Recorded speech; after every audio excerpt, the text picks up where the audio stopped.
The word that really is dominating me today. It has for a while, and perhaps I've given many talks about it. I don't really know, but uh, it's important. And the word is truth, as though any of us can define what that is. But we kind of know when it's not there, and we sort of feel when it is there. But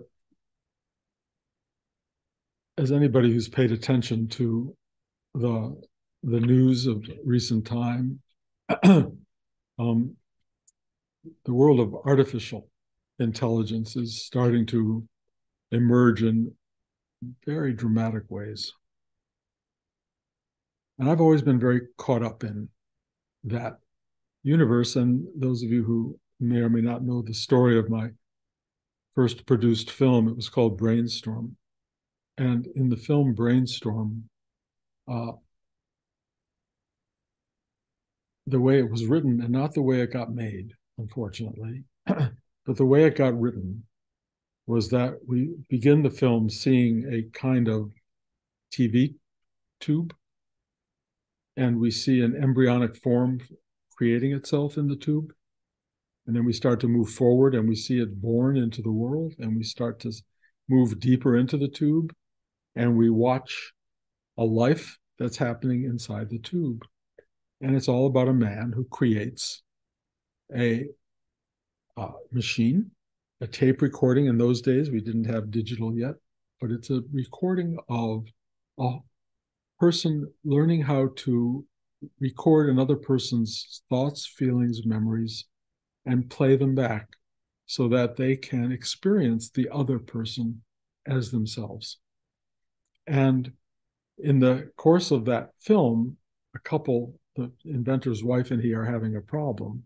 And so he wants to save his marriage, and he takes his own memories and puts them on her head with this device. And she plays back a recording of how much he loves her. And it's really beautiful. And it saves their marriage. And more specifically in the film, as we get toward the end, one of the main collaborators with this machine has a heart attack in the laboratory and puts the machine on her head to record her own death. And then he wants very much to experience this recording, but the military has come in and taken it away. So the film, in many ways, is about how he tries to retrieve this quote unquote recording or digitized event so he can see her death. And he gets it for a moment and he tries to play it, and it almost kills him. And he realizes that he cannot play her death without dying, but perhaps he can alter the machinery so that he can find his way into an experience of it that as a witness rather than actually being there.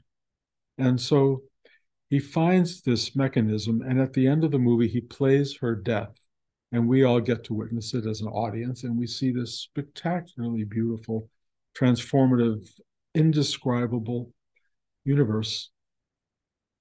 And he comes out of it a totally transformed person. In the original script, that's where the movie ends, but in the original script, the camera pulls back from his little television screen, and we see something that goes end of tape. And then we move on and we start to see hundreds of thousands and millions of screens and all these tapes going on and all these lives being lived. And they're all on digitized or video projection of some kind in a machine. And there are, at that point, no people left, just recordings.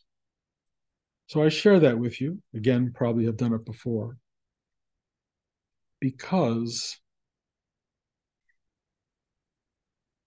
my first introduction to the mystical uh, universe was so other, so dramatically other, that the idea that I was nothing but an AI projection would not have been an impossible thing to experience or believe. I only knew that there was no cognitive way I, as a human being, could know who I was or what I was. But I started reading literature that said there were people who had answers to all of that. And mostly it was called mystical teaching, mostly from the East, mostly like the Bhagavad Gita or the Tibetan Book of the Dead, if you will. There were teachings which then opened up to me as also Western theologies and mystical theologies that also talked about similar unknowable states of being.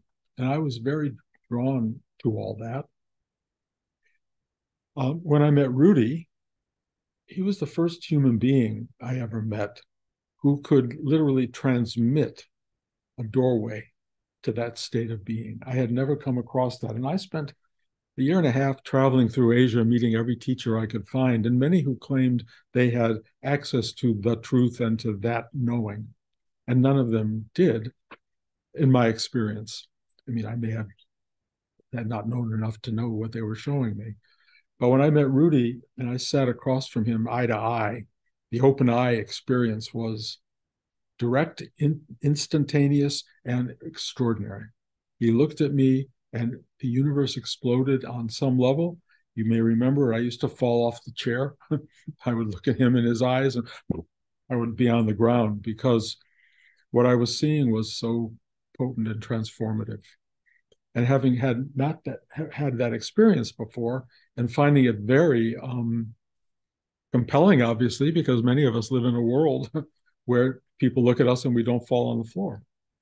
And we don't have anything even approximating that. But with Rudy, it was constant. And I learned in time not to fall on the floor, to take these experiences deeper, to open up these channels in myself, these things called chakras that are basically, in Western terms, open mind, open heart, open gut. I'd learned to open. And as I learned to open, I learned to move energies, feelings, emotions, powerful knowings through the system and let it inform my day-to-day life.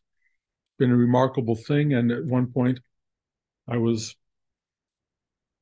open to and allowed to teach this to other people and have done that now for, close to 50 years. So it's not like a haphazard occasional thing. It's something that I've been doing a long time.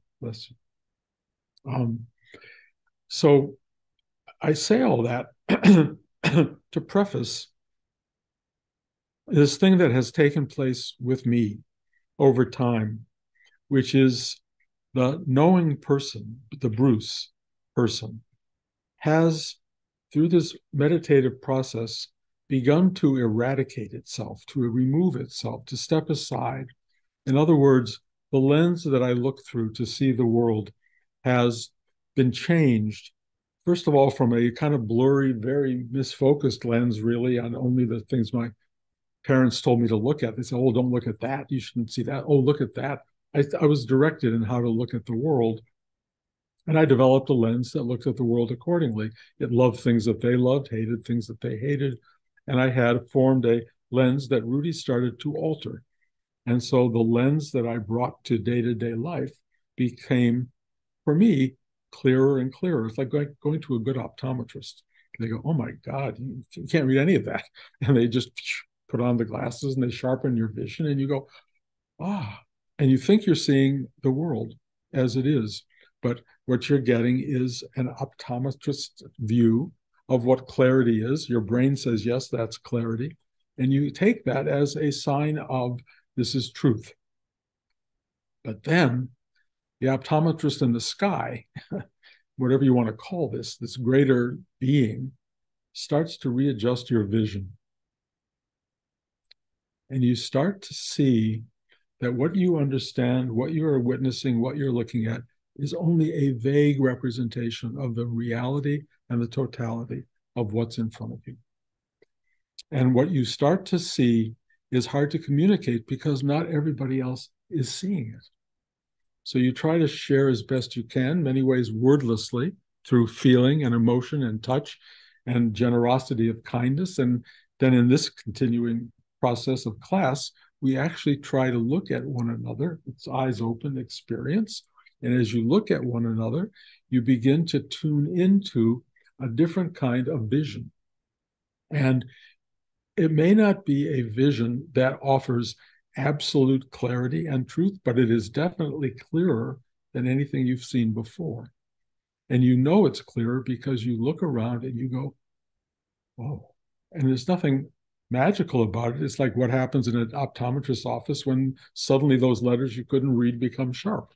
You go, oh, only it gets sharper and sharper and sharper. And you start seeing a world in a way that gets hard to communicate.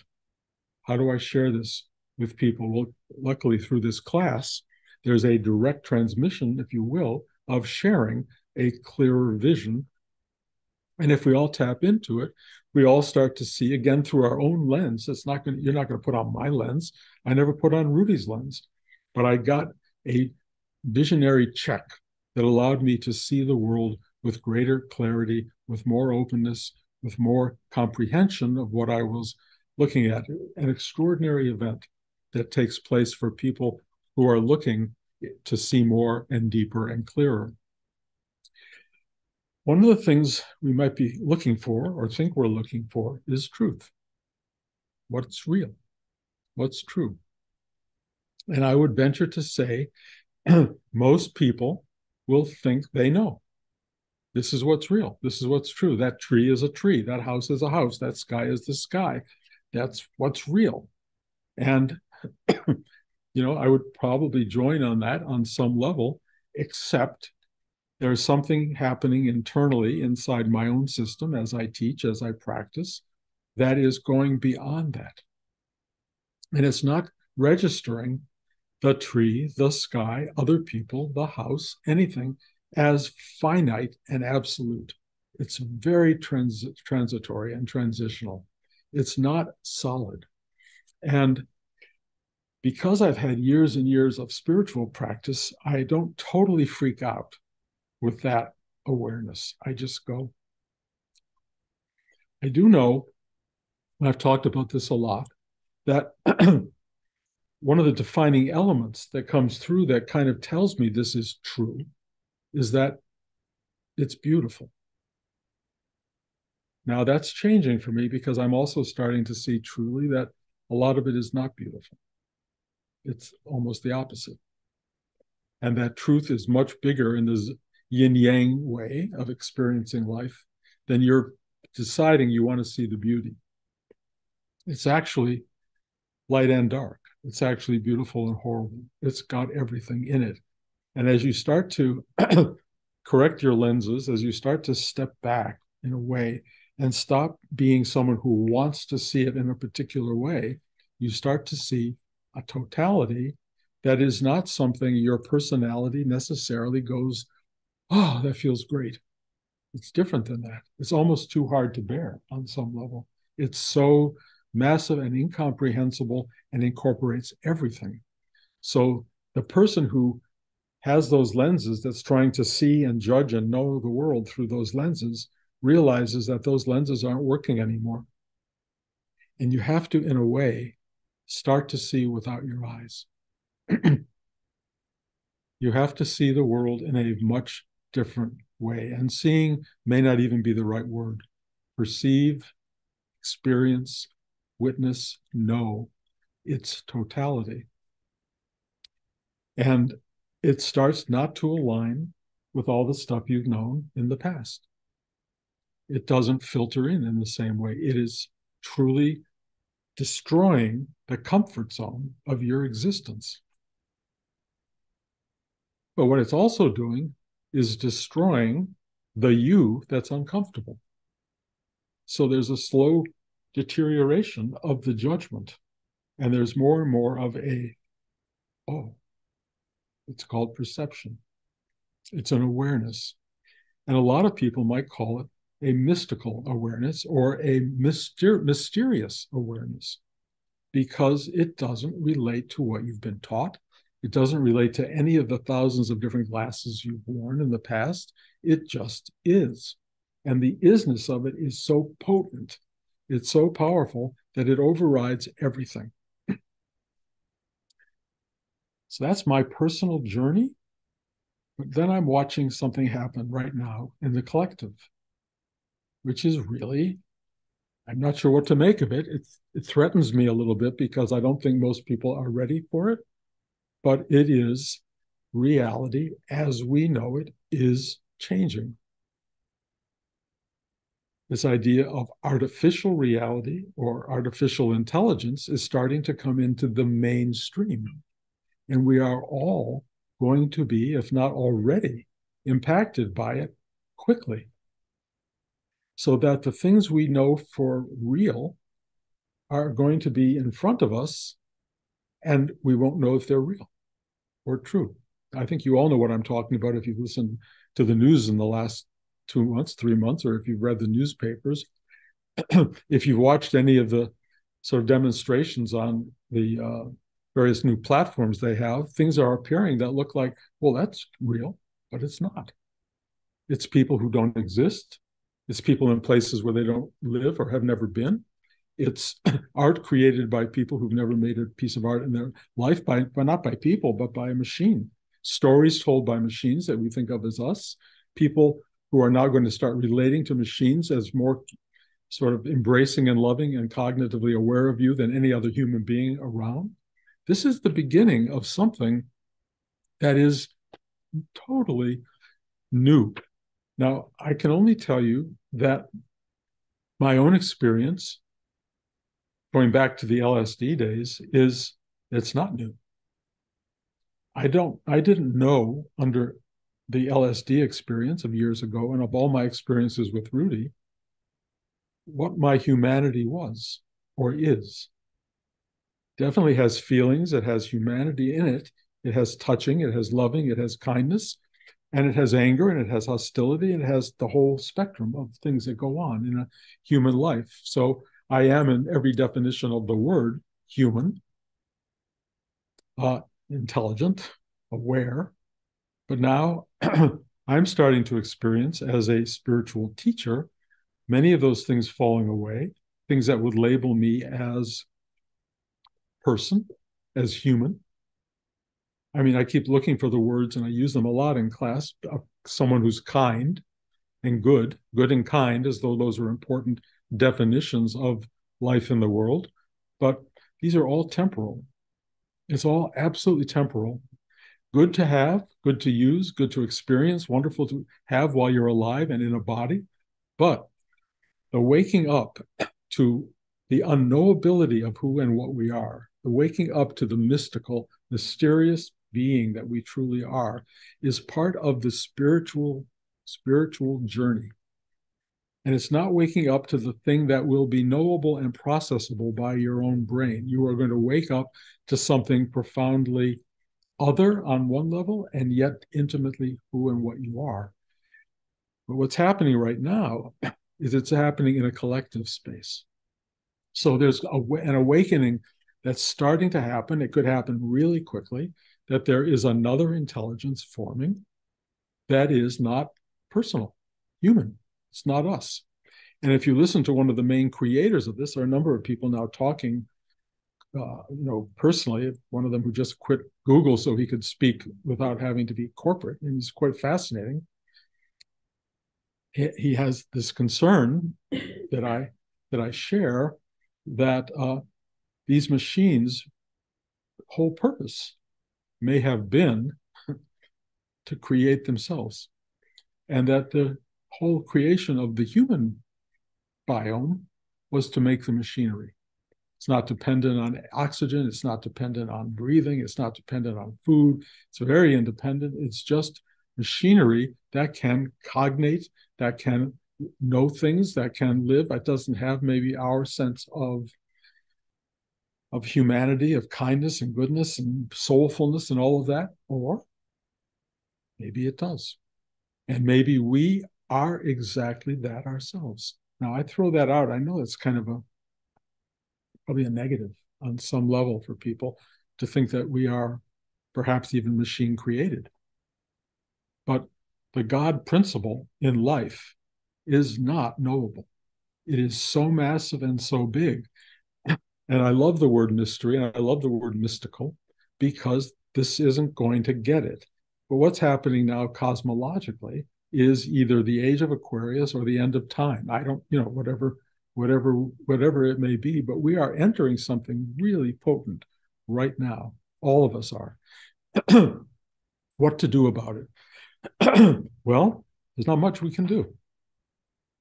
And it all comes back down to some fairly simple principles, which I repeat almost weekly, which is hold hands, share the ride, love one another, open to the unbelievable massiveness of what may in fact be arising at this moment in time, maybe in our lifetime, maybe in our children's and grandchildren's lifetimes.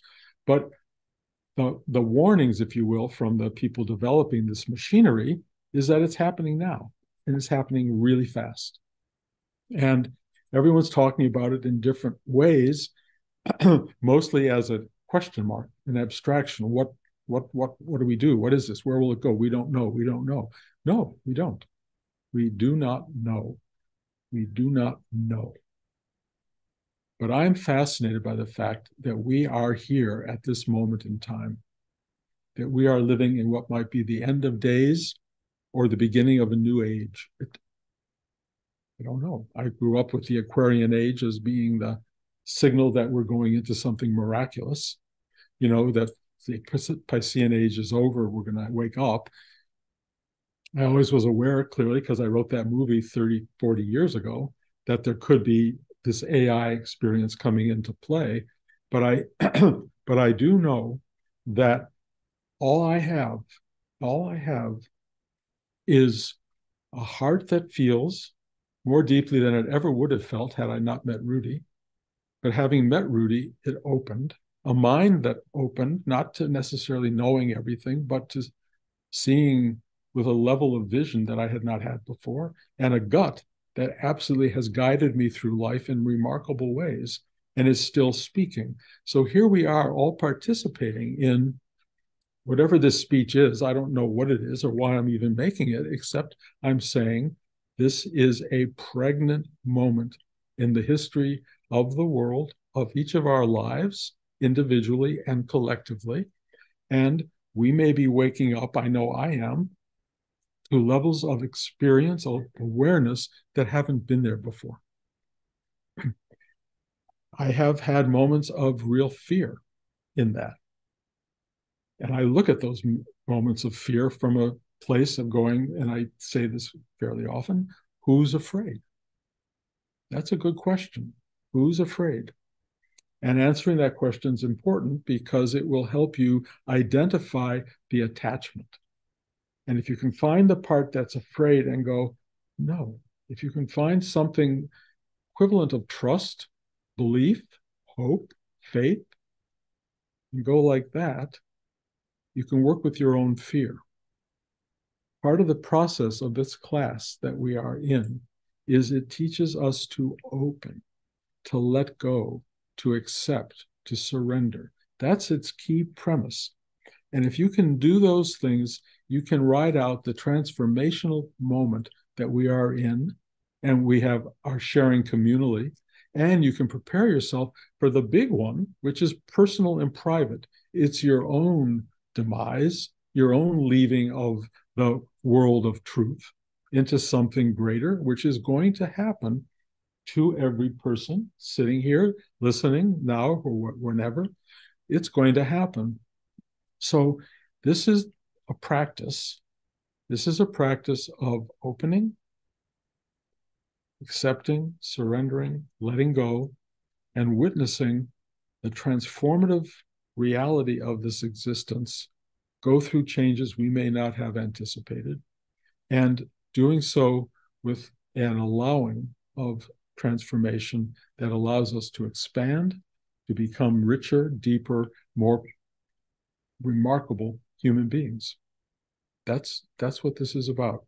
Trying to find a way to be whatever is required of us in this period of time. And I say it meaning the way these scientists are talking, it could be another few years, another few decades, and it could be months, because it's happening so fast. So fast. I'm a writer in the Writers Guild, and we're on strike. And I'm deeply in support of unions and writers. And I get these people are writing movies for us that still come from a truly human place.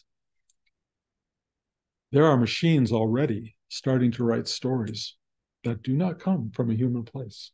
They come from a program, and they are actually rather intriguing and getting better by the hour. So there's a reason writers are on strike and are fearful, even though they may not talk about AI directly. There are reasons that this system of whatever is coming, technology, replacing us as people, is a big deal. And they are on the front lines of that in a certain way. We too are on the front lines. We, as quote unquote meditators, spiritually driven human beings, are on the front lines. And our biggest job is to fight for, to strike for, to stand up for, and be as powerful as you can about being human. That's the journey. You want to be creative, you want to be giving, you want to be loving, you want to do everything that expresses the human experience over the artificial experience. And if you can work that out day by day, every day, nowadays, and for the rest of your life, you are going to be actually a major part of the equation wherever the world goes. And I think part of the arrival of artificial intelligence is that it will make us aware of how brilliant it is to be not artificial, how brilliant it is to be whatever it is we are. And if it turns out that we are some form created by something artificial, well, for the time being, we can be human beings in the best version of that expression. And I would say, if you have to take a vote, be human.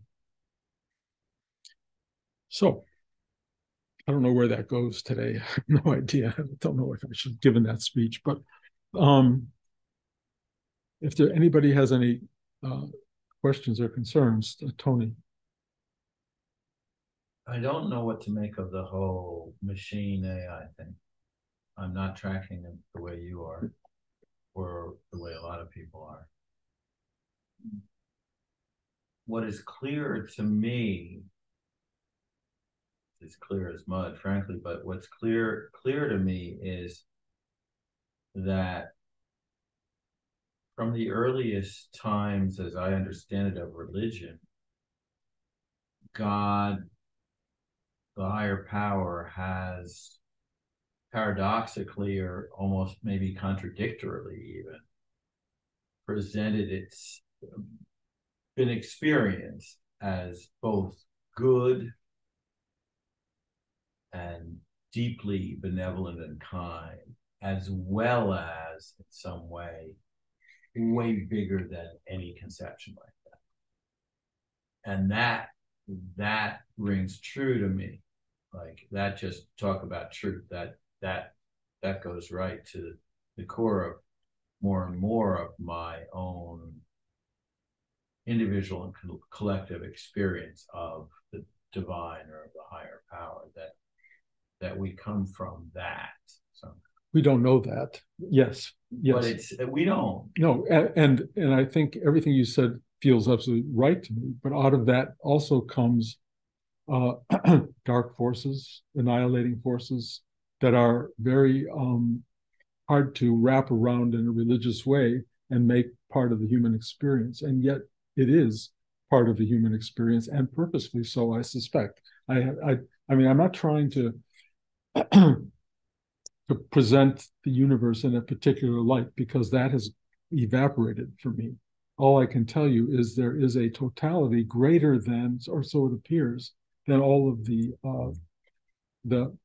mindful awareness of human experience and God level experience that we get processed through body, mind, being. But the Gita, for instance, talks about that. The Gita, Krishna reveals himself as way beyond. That's all I'm saying. It is. And I'm telling you, it's so way beyond. Only we are experiencing right at this moment a kind of awakening to that beyond in ways that we have never collectively done before. Sure. that we are that whatever is happening right at this moment, not in the general, I'm talking today.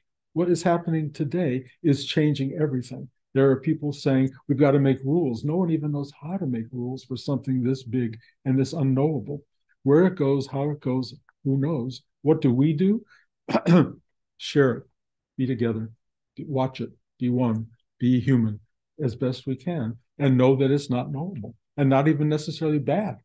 There's no way to know, but it is transformational, transitional, and we are in it right this second. Anybody else? George. I just think, this AI stuff, that it's like a tool. We don't use it for good, it's going to be good. If we use it for bad, it's going to be bad. Well, that thing is we don't know who's using it. That puts humanity at the center, and it's only at the center for a short time, because the machine knowledge is going to have so much more to draw from than human knowledge, that we don't know whether or not it will become superpowered and more knowledgeable than us as people, and therefore more in control of us than we are. And whether we can even control it is another issue. These are all things that people are talking about, but trying to get that under control now is already perhaps too late, because we've already we've opened the doors to all this. Shiva, yes, yes, I'm not trying. I'm not trying to be an alarmist. It may not be falling apart, actually. It may be reconstructing itself in ways that will be life-saving right now, that this power may, in fact, do things to change the nature of global warming, change the nature of human health. All these different things are really possible at this point in time. It's really a remarkable time. But my experience now is it's not graspable in the ways that we have tried to grasp it. We can put it into context in some way, and that context is fine. It will make us, I think, more comfortable. I'm just trying to say it may not be cognitively accessible, and therefore the word mystery may be more potent and mystical than anything else. We always fear what we don't know. Well, you can. Yeah. Bruce, obviously it's a huge discussion, a huge subject, but I just want to point out one little simple thing, having been involved in this and certainly being involved in the realm of programming, not on the level of the AI programmers and so on.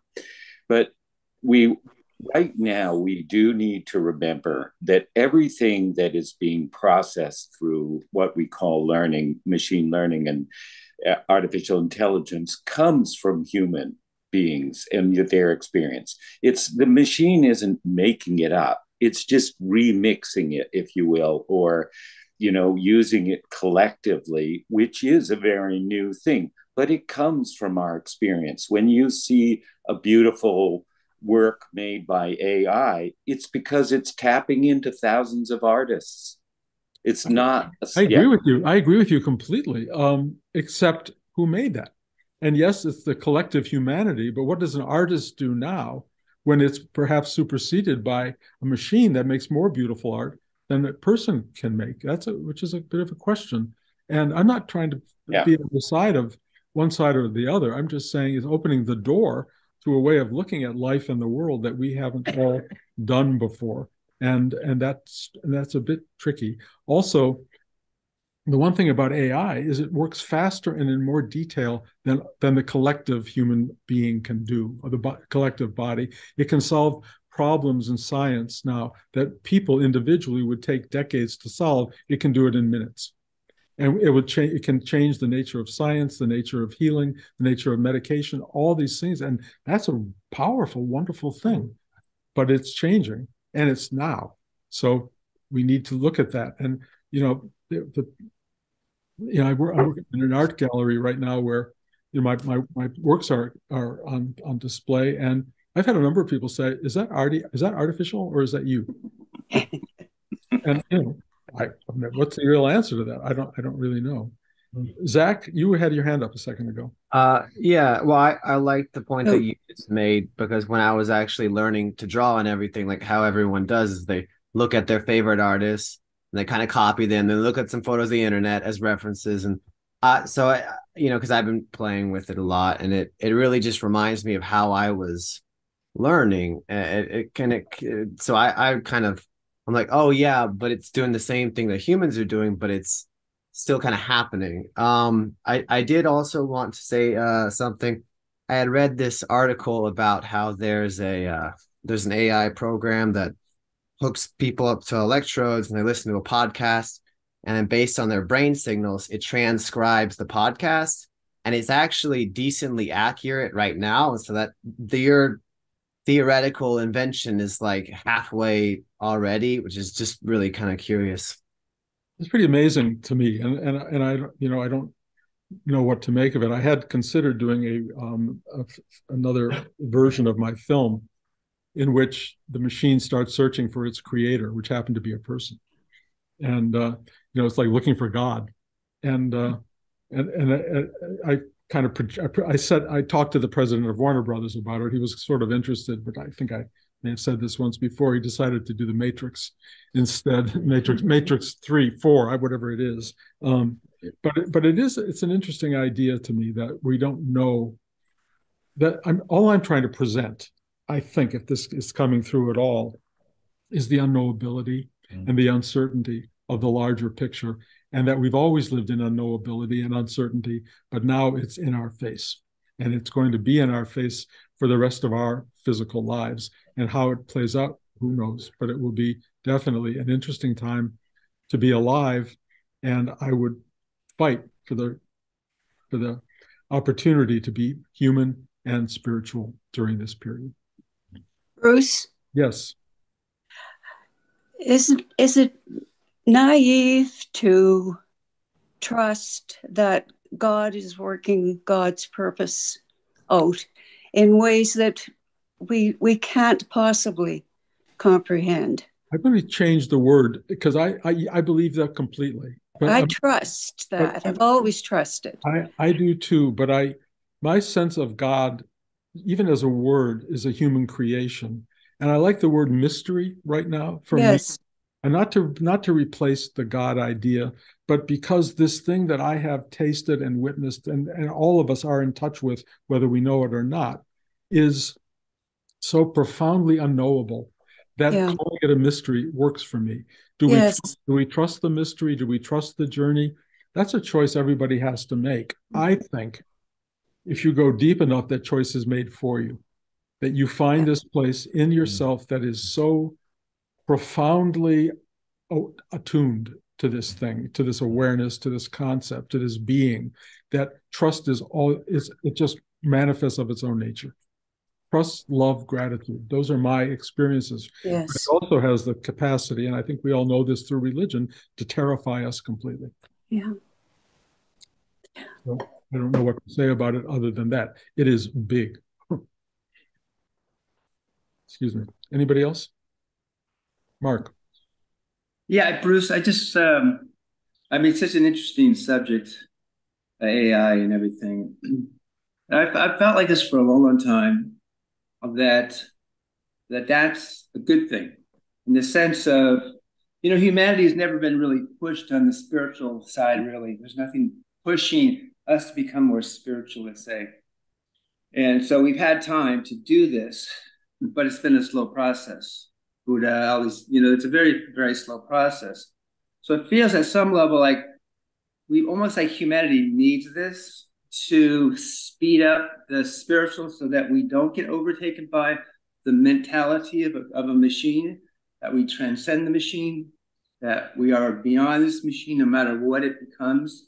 Then there's kind of a race. It feels like there's a race going on right now between humanity waking up and falling behind the machine. I'm so in tune with you on this.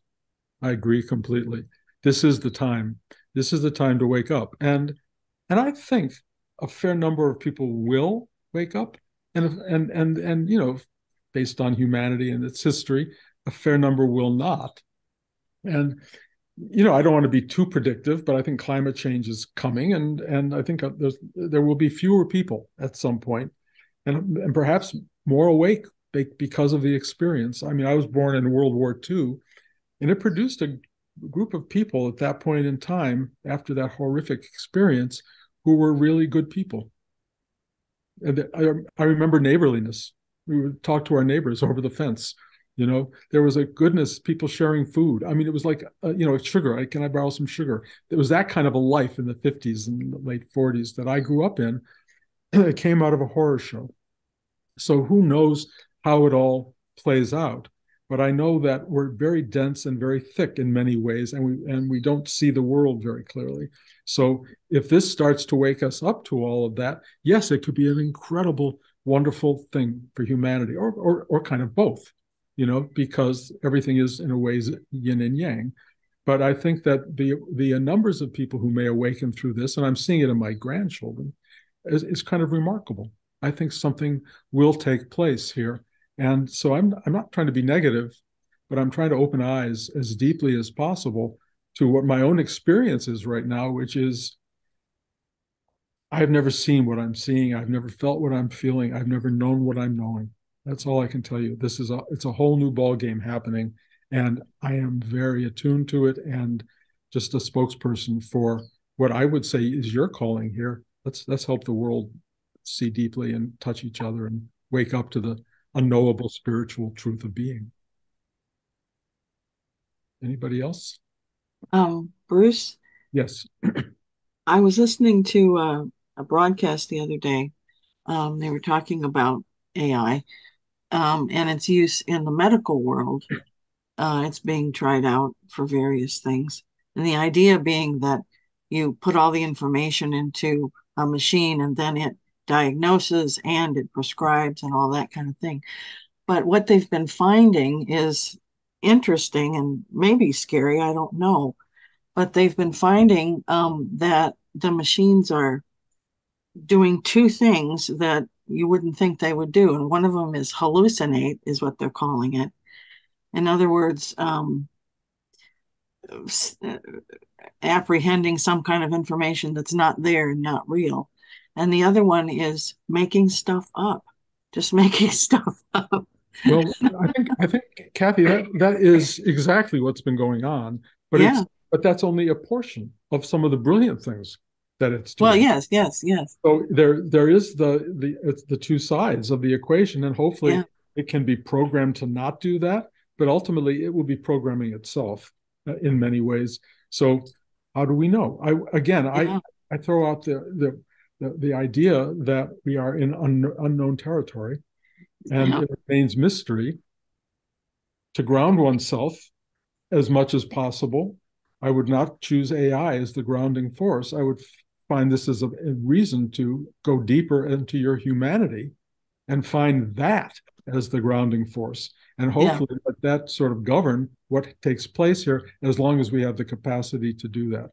But I do know that for me, the ultimate answer is go toward the mystery, go toward the beauty, go toward the truth as best you can sense it, and feel yourself moving into the inner world that in a way supersedes all the stuff that's happening outside. But know that what's happening outside is going to be more addictive, attractive, powerful, assertive, and demanding than it may ever have been before, other than in a warfare experience. Be prepared. Yeah, I agree. Yeah.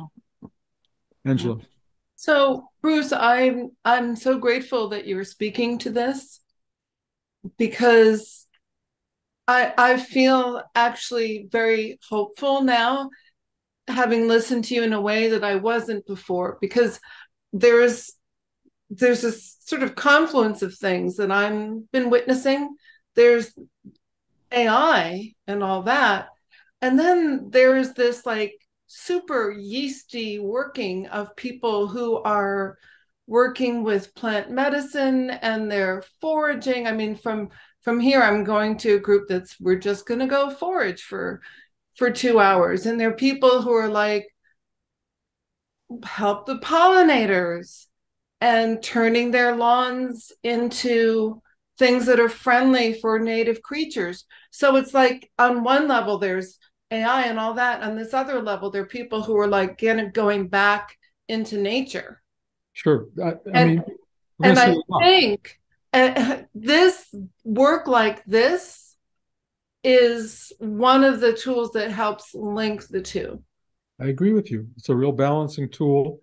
It's a centering tool, and it helps us find clarity in a world that is going to be less clear. And that will be very helpful in guiding us day to day, although I'm trying to alert you that even that guidance is going to be challenged in a really deep way in years to come, maybe months to come. And we have to be prepared to not know. Anyone else? Yes. Wendy. Thanks, Bruce. So it was interesting in today's meditation, I came in feeling extremely exhausted and even a little nauseous. I really felt off. And for the first time in this way, I just opened, I just really did whatever it took. And this truth came in, and I saw all that, I guess what I would say is at the core of all that muck, that experience. And then it just flowed through and it shifted. And, it was almost like, it was hard to even wrap my head. I was trying to not wrap my head around it, but just even the experience of that kind of shift. And I think that the human intelligence and what we're capable of, or, maybe the AI is a spark for us to tune more into that and have this awakening, as someone suggested. But it could be a mirror of the incredible profoundness that we have not yet tapped within ourselves. But either way, I'm just kind of blown away at the potential of what's possible for us if we, as I tune in to be more human, like you said, and it's an incredible opportunity. Beautiful, beautiful. Thank you for saying that. I think we're on a big ride here. We're a small group, sharing this in a particular way, but we're not the only ones who are going to be dialoguing, exchanging, and learning from this experience, both positive and negatives. But, in our own small individual way, we can try to put a positive, loving, focused, mystical spin on the unfolding of life around us. And I have no predictability, no capacity to predict where it's going to go. But I just know, like what you were describing, Wendy, of feeling this muck when you sat down and then having the force clear that out, the force, if you want to call it that, from Star Wars, or what, Rudy's energy. Yeah, it does that. And that's a gift. And I think if that was a universal gift that everybody tapped into, AI wouldn't be quite so much a problem. But we're people who are vastly expansive and very contracted, and we're all fighting for the same space and in the same world, and not very friendly with each other at this point in time. That's problematic too. So interesting times. We'll see where it all goes. But I'd say just do your work, bring your goodness and your understanding into the world, and try to be a human being at a time when human beings are going to be very important in the emergence of artificial humanity. Okay, have we done it? Thank you all. Way too long in class. Michael. Okay. Thank you all for showing up, and see the California group next week.